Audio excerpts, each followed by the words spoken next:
V2. V2 is lesser and V1 is more. So lesser quantity minus more quantity.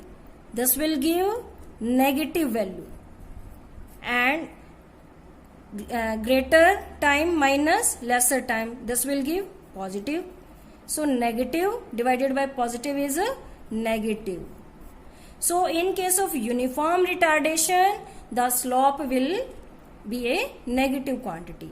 That's why we will write that nature of graph, it will be a straight line having constant negative slope.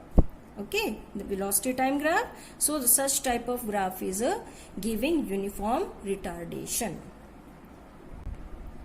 Now next case in case of velocity time graph is when object is in uniform acceleration but do not start from rest. So object is in uniform equal change in velocity in equal interval of time and acceleration. So but it is given that object do not start from rest. It means when we start considering the motion of object, then the object is already having some velocity. In last case, as we discussed, that when we start considering the motion, in that case the velocity also start from, the object also start from rest. So we have taken it from the origin. But now in this present case, the object do not start from rest. Means when we start considering, the object was already moving. So when time was 0, the object was already having some velocity. This much velocity the object was having. But as it is uniform acceleration, so it will be a straight line having a constant slope, but it do not start from origin. So we will write the nature of graph that it will be a straight line but do not start from origin. Next case, when object is in non-uniform acceleration or retardation, like that. So we are taking all these three type of graph in the same heading, that non-uniform acceleration.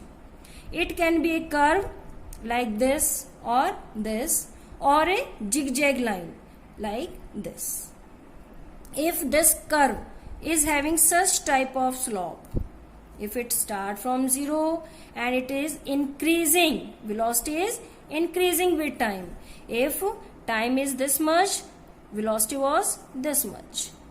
If time was this much, perpendicular डालेंगे, then corresponding to this time, velocity was this much. Less time, less velocity. More time, more velocity. So this is non-uniform acceleration. Means increase in velocity but not uniformly. Increase हो रही है but equally change नहीं हो रहा. But in such type of case, this is non-uniform retardation. Means velocity is decreasing with time but non-uniformly. We can see that when time is 0, velocity was this much. Brakes apply हो गई. Time was this, velocity is corresponding to this. This will be the velocity. Velocity is decreasing. Time was this, corresponding to this time. This will be the velocity. और decrease हो गई. Time or increase, velocity or decrease. But curve is showing that equal decrease नहीं है. So such type of motion is non-uniform retarded motion. Okay, and if we are getting such type of zigzag lines, what does it shows? That from O to A, the velocity of object is increasing uniformly with time. From A to B, if is somewhat decrease, like it is going like this. From B to C, the object is in constant velocity. From C to D, the velocity with time is increasing. D to E, the object is moving with constant velocity. Object D, E to F, object is moving with uniform velocity, change in uniform velocity. So sometime it is at uniform velocity, sometime velocity is increasing, sometime velocity is decreasing. So the motion is variable, so we will call it as non-uniform motion. Now next question based on this graph can be that what does a slope of distance time graph represent? As earlier we discussed the use of these graphs. So the use of graph was, one, we discussed that by the slope of distance time graph we can find the speed of an object. So slope of distance time graph represents speed of moving object. How we can calculate? Let us understand this. This is distance and this is time. Suppose we want to know about the speed of moving object in time interval between 10 second and 15 second. Suppose this time is in second and distance is in meter, and we want to know that what is speed of the moving object. So how we will calculate? We will we have taken these 2 points on the graph. We will put perpendicular on the graph corresponding to this time. We are getting this distance. We will write this time as T1 and this distance as S1. यहाँ लिख देती हूँ. For this point, this time I'll write T2, and corresponding to this time the distance is this much. I'll write it as 2. We represent distance by S symbol. So if I'll write that slope, we can find slope by the dividing the quantities on y-axis and x-axis. Then quantity on y-axis, so difference of quantities on y-axis is final minus initial, that is S2 minus S1 divided by quantity on x-axis, that is final T2 minus T1. So it will be T2 minus T1. And finally, what are these quantities? These are distances divided by these quantities time. This is time. We will use this knowledge in our numericals. We will solve some numericals after this topic, and then you will understand that why we have done this step.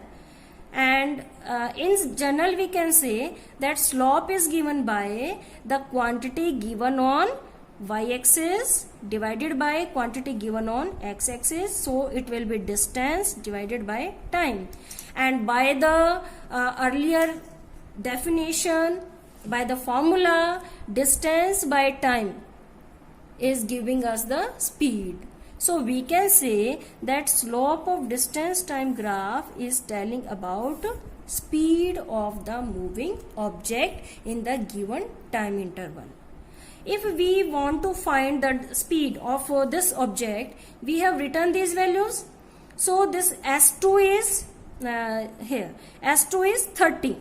So it is 30 minus S1 is 20 divided by this T2 is 15 and this T1 is 10.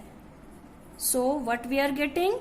30 minus 20 is 10 and 15 minus 10 is 5. It is 2 meter per second, because the distance given here is in meter and time given here is in second. So the unit of our speed will be 2 meter per second. So in this way we will find the speed of a moving object by the distance time graph in given time interval. So in the same way beta we can calculate in case of velocity time graph also. So question is, what does slope of velocity time graph represent? So velocity of velocity time graph represents acceleration. This will be our answer. Important question. So this is velocity time graph. Slope, as we discussed, that it is given by the quantity on y-axis, that is velocity, quantity on x-axis, that is time. And by the formulas, velocity divided by time is acceleration. Change in velocity divided by change in time is acceleration. So slope of velocity time graph tells about acceleration. In the same way, another question important, that what does area under velocity time graph represent? Suppose this is our velocity time graph and objects start from 0, and suppose this is the velocity